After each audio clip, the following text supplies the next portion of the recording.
Now, in some ways, it's strange to be talking about the future of audio when we don't even know what the immediate future holds for us. That's why today I'm going to be talking more about the immediate future, how advertisers can keep their businesses in the best possible shape when it's not business as usual. And we've all got experience of how COVID-19 has had a hugely negative impact on the UK economy and marketing expenditure in just a few weeks. And all indicators are that this is going to lead to a recession in the coming months. Now, there's very little we can do about the wider economy, but we can take action to alleviate the pressure that economic uncertainty places on advertising budgets. So this presentation features 4 strategies for how advertisers can keep their businesses ticking over and get ahead of the competition across the next few months. And I'm guessing that you won't be too surprised to hear that radio advertising can play an important role within all of this. So if everybody's ready, I'll just dive straight in. And the first strategy is this: make the case for continued investment. Because the advertising budget is often the largest discretionary element of a company's expenditure, it's often the first port of call when budget cuts are in the air. But we all know there's risk involved in cutting ad spend, as revealed in this TV commercial on behalf of the Association of Media Independents, dating from the early 1990s recession. A healthy brand can ride out a recession. By preserving its momentum, it can bounce back. But in past recessions, too many companies removed a key generator of that momentum. They stopped advertising. The message comes through loud and clear. Brands that stop advertising lose momentum. That's all very logical. But when organizations are looking to cut budgets to bolster short-term profitability, how can you make a persuasive case for protecting marketing spend? Over the years, a range of evidence has been collated which supports protecting marketing investment during a recession. A lot of people have been blogging in the last couple of weeks about how reduced competitive spend creates a rare opportunity for brands to benefit from significant boost to share of voice, which in turn can help them grow share of market. So let's explore some of the data that illustrates this principle in a bit more detail. One of the most commonly referenced sources is the PIMS, or Profit Impact of Market Strategy database. This features detailed business performance information for over 3,500 businesses in Europe, North America, and beyond.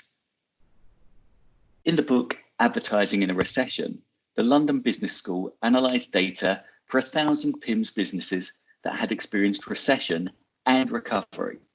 And they divided results between those that cut, maintained, or increased marketing spend during a recession. The main measure was return on capital employed, or ROCE, which is a financial ratio that measures a company's profitability. This was observed both during recession and during recovery. Additionally, during recovery, changes in market share were also reviewed. So what do the findings show? This chart, which shows the impact of different marketing approaches on ROCE during recession, reveals that businesses that maintain or increase marketing spend are, unsurprisingly, slightly less profitable in the short term. However, their profits increase dramatically faster once recovery starts, unlike the budget cutters whose profitability falls as their marketing budget is reinstated when recovery begins. Note especially the profit advantage enjoyed by those that increase spend. Perhaps more importantly for longer term success, businesses which increase marketing spend in a recession gain market share 3 times as fast as cutters once recovery begins. Based on this analysis, wherever possible, it makes sound business sense to seek budget efficiencies in fixed costs rather than take the easier route of slashing advertising spend. But if this all sounds a bit theoretical, let's consider a specific brand that has compelling market share growth story. Over the past decade, Yorkshire Tea has grown from a regional brand to become the UK's #1 tea. Now, clearly, this success didn't happen as a result of recession, but hear me out, because the principal factors behind this achievement are consistent with those opportunities that arise during a recession. Over the last 10 years, Yorkshire Tea have consistently invested in old school broadcast advertising to support their doing things proper message, using longer ads and heavier weights in order to ensure that the brand was competitive while going up against the bigger budgets of their multinational owned competitors, Tetley and PG Tips. So let's have a listen to one of their radio ads. Morning, Poet Ian Macmillan here. Yorkshire Tea have asked me to kickstart your day. So here it is, my ode to breakfast time. The early light like a work of art, the urgent song of the swooping birds. Day feels like it's about to start. A rush of ideas shaped into words. This is the perfect time to think, then grab the morning from the shelf and glug a brew by the kitchen sink just as the day kickstarts itself. Yorkshire Tea Breakfast Brew. Proper powerful. However, as their international rivals began to take their eye off the ball, investing only in an intermittent presence in a declining market, Yorkshire Tea found itself in a new position, sometimes able to claim 100% share of voice, a major catalyst behind the brand building significant market share. And beyond claiming top spot in the market, Yorkshire Tea also commands a price premium, selling at around 33% more than Tetley and 25% more than PG Tips, and continues to grow while they shrink. Clear proof that investing more when others are reducing spend can pay significant dividends for brands. But what if circumstances dictate that advertising budgets have to be reduced, yet you still have daunting sales targets to meet? Well, in this instance, it may be possible to adapt your media mix to make it work more efficiently. And I hope this won't come as a big surprise to you. Radio has qualities that can really help here. So let's briefly explore what these are. Well, firstly, and very simply, radio offers advertisers the best value for money audience delivery. For every pound you spend on radio, you'll be buying at least twice as much audience as you will in any other medium. Or, for example, up to 15 times as much when compared to online video. That's a big head start when you're looking to make your plan work more efficiently. Beyond efficiency of audience delivery, radio is proven to boost advertising effects when used as part of a wider media mix. Research highlights how reallocating a proportion of budget from other media into radio can boost overall campaign effectiveness across a range of metrics, including ad awareness, brand consideration, and brand browsing online. But more importantly for advertisers marketing in a recession, Ubiquiti's independent econometric study shows that radio really delivers on the bottom line. This is especially true in sectors which have a greater focus on short-term results, such as retail, where radio delivers the highest profit ROI of any medium, paying back over £3 profit for every £1 spent. This ROI efficiency of radio means that it can also have a powerful effect on overall campaign ROI. As this analysis from Holmes and Cook demonstrates, total campaign ROI grows as radio's share of the budget is increased, peaking at around 20% share of spend, where campaign returns are 8.5% higher. Now, this may not sound like a lot, but if you're an advertiser spending around £3 million per year, that's an extra £1 million added to the bottom line purely as a result of moving money from other media into radio. So, shifting money between media can help offset a reduction in your budget and help to deliver sales goals. But with even greater focus on short-term sales activation, it's still important to keep one eye on the future. Binet and Field's analysis of the IPA data bank effectiveness in context highlights the importance of achieving both brand and activation effects. Campaigns that do both achieve 60% more large business effects than those that focus purely on activation. That's because brand communications create enduring memory structures that increase the base level of demand and reduce price sensitivity. Sales activation triggers these memories, and converts them efficiently into immediate sales. But these tasks can sometimes pull us in opposite directions. Brand building argues for emotional advertising, whereas activation requires rational behavioural prompts. To unlock these broader effects, advertisers can benefit by developing distinctive brand assets, such as voice or music, which can then be deployed consistently over time and across multiple media to underpin campaigns promoting different short-term deals. This isn't just about big brands. All advertisers can easily benefit from using this approach on radio.